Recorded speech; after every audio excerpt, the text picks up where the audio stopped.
보신 본문 히브리서 11장 1절로 12절 말씀을 통해서 믿음으로 사는 삶이라고 하는 제목으로 우리 같이 하나님 말씀을 묵상하기를 원합니다. 우리의 성도의 삶은 믿음으로 시작해서 또 믿음으로 진행하다가 믿음으로 천국에 들어가는 것입니다. 그래서 고린도전서 13장 13절에서도 믿음과 소망과 사랑 이 세 가지는 항상 있을 것인데 그 중에 제일은 사랑이라 그러면서도 이 믿음이 제일 앞서는 것을 보게 됩니다. 그래서 우리가 믿음으로 구원받고 또 믿음으로 또 하나님의 약속을 붙잡고 살다가 그 영원한 기업에 들어가는 것이 우리 성도의 삶이기 때문에 우리 믿음으로 살아가는 삶 참으로 중요한 문제라고 볼 수가 있습니다. 우리 히브리서 11장은 믿음장으로 유명한 장이죠. 그래서 오늘 1절에서 12절 말씀을 중심으로 해서 믿음으로 사는 삶의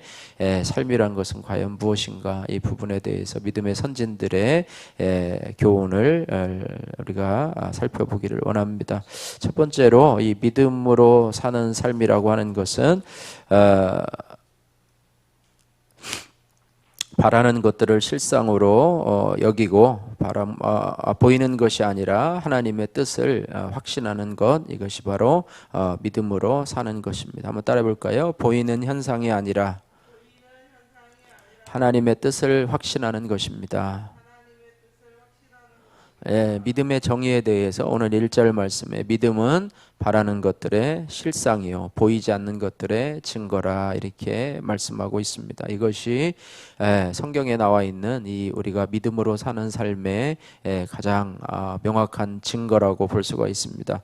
바라는 것들, 여러분이 기도하면서 바라는 것들, 그죠? 무엇이든지 원하는 대로 구하라 그리하면 이루리라 이렇게 말씀하고 있지 않습니까? 바라는 것들의 실상이요 바라는 것들의 바라는 건 여러분 보입니까? 보이지 않습니까? 보이지 않잖아요. 그러나 그것들을 가지고 하나님 앞에 기도하다 보면 그것이 마치 이루어진 것처럼 믿는 것, 이것이 믿음이라고 하는 것입니다. 그리고 그것이 실상으로 이제 나타날 때 그것이 믿음이 이제 확실하게 된 것이죠. 또 보이지 않는 것들, 우리는 보이는 것은 믿는데 보이지 않는 것들은 대부분 믿지 않습니다. 안 보이는데 어떻게 믿어? 라고 이야기를 하지만 믿음으로 보이지 않는 것들도 믿을 수 있다는 것이고 그것이 증거다. 그리고 믿음의 선진들 2절에 보니까 믿음의 선진들이 이로써 증거를 얻었느니라 이렇게 말씀하고 있습니다. 3절 말씀도 같이 한번 읽겠습니다. 믿음으로 모든 세계가 하나님의 말씀으로 지어진 줄을 우리가 아나니 보이는 것은 나타난 것으로 말미암아 된 것이 아니니라. 우리가 하나님이 천지를 창조하신 것도 믿음으로 알 수 있게 된다는 것입니다. 그래서 믿음의 눈으로 모든 세계가 하나님의 말씀으로 지어진 줄을 우리가 아나니 보이는 것은 나타난 것으로 말미암아 된 것이 아니니라 이렇게 말씀하고 있습니다. 그래서 믿음의 정의를 확실히 우리가 깨달아서 우리가 믿음은 바라는 것들의 실상이요 보이지 않는 것들의 증거이다. 이래서 여러분들이 하나님의 말씀 보이는 것들만을 가지고 살아가는 사람이 아니라 보이지 않는 것들도 여러분이 하나님의 말씀으로 믿고 기도할 때 그것이 여러분의 현상으로 나타나는 믿음으로 살아가는 그런 삶이 되시기를 주님의 이름으로 축복합니다. 두 번째로 믿음으로 사는 삶은 하나님을 공경하는 그런 삶이라고 하는 것입니다. 4절에서부터 7절까지 말씀을 보시면 4절에 아벨에 대해서 나오고 5절에는 에녹에 대해서 말씀하고 있습니다. 또한 7절에는 노아에 대해서 말씀하는데 믿음의 대표적인 어떤 선도주자라고 볼 수가 있죠. 그래서 4절에 보면 믿음으로 아벨은 가인보다 더 나은 제사를 하나님 앞에 드림으로 이렇게 말했습니다. 드리는 것, 하나님을 의식함으로 인해서 이것은 하나님을 공경. 이번 주에도 우리가 하나님을 공경하는 것에 대해서 배웠지 않습니까? 범사에 주님을 인정하려면 하나님을 공경하라. 근데 너의 제물로 또 너의 처음 열매로 하나님을 공경하라 이렇게 말하고 있는데요. 아벨은 하나님 앞에 드리는 예물로 피의 제사로 자기가 기른 그런 짐승의 피로 하나님 앞에 믿음의 제사를 드렸다 이렇게 말씀하고 있습니다. 그래서 그도 예배를 드려도 믿음으로 예배를 드렸다 이렇게 말씀하고 있고, 또 에녹은 300년 동안 하나님과 동행하다가 죽음을 보지 않고 하늘로 올려진 첫사람인데요. 에녹은 동행하는, 하나님과 동행하는, 하나님과 함께 걸어가는 그런 삶의 모범을 보였습니다. 하나님과 동행한다는 것은 정말로 하루 24시간을 주님을 생각하고 또 주님과 함께 대화하고 또 주님과 함께 걸어가며 살아가는 삶이라고 하는데, 그것도 보이지 않는 하나님을 믿음으로 하면서 하나님과 동행했다고 하는 것, 이것은 큰 것이라고 하는 거예요. 그래서 5절에 보면 그는 옮겨지기 전에 하나님을 기쁘시게 하는 자라 하는 증거를 받았느니라 이렇게 말하죠. 하나님이 얼마나 에녹을 기뻐했으면 300년 동안 동행하던 이 에녹을 죽음을 보지 않고 하늘나라로 옮겨지게 되었는가. 그러니까 주님과 동행하는 시간들, 우리가 하루를 살아가면서 얼마나 주의 말씀을 생각하며 또 주님을 생각하며 이렇게 살아가는가 생각해 보면 참 그 시간들이 참 많지 않음을 저희들이 알게 돼요. 얼마나 하나님을 생각하고 또 지난주에 들은 말씀을 묵상하고 또 하나님을 기억하고 또 찬송하고 또 기도하고 예배하는지, 이런 부분들을 생각해 보면 참 동행하는 것이 참 쉽지 않음을 알면서도 그 동행이 우리의 삶에, 그것이 우리의 삶 속에서 이제는 점점 더 시간을 차지할 때에 그것이 우리의 신앙이 성장하는 그런 모습이라고 하는 것을 우리가 보아야 될 줄로 믿습니다.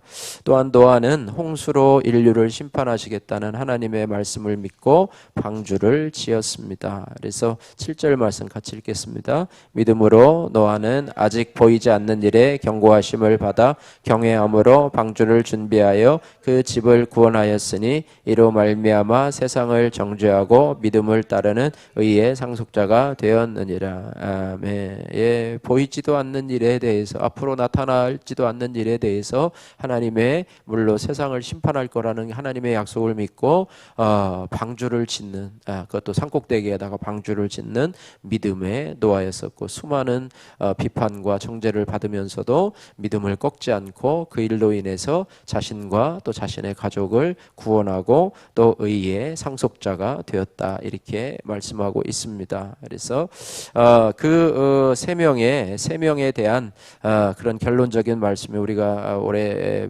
말씀 주제로 삼고 있는 우리 6절 말씀이죠. 6절 말씀 같이 읽겠습니다.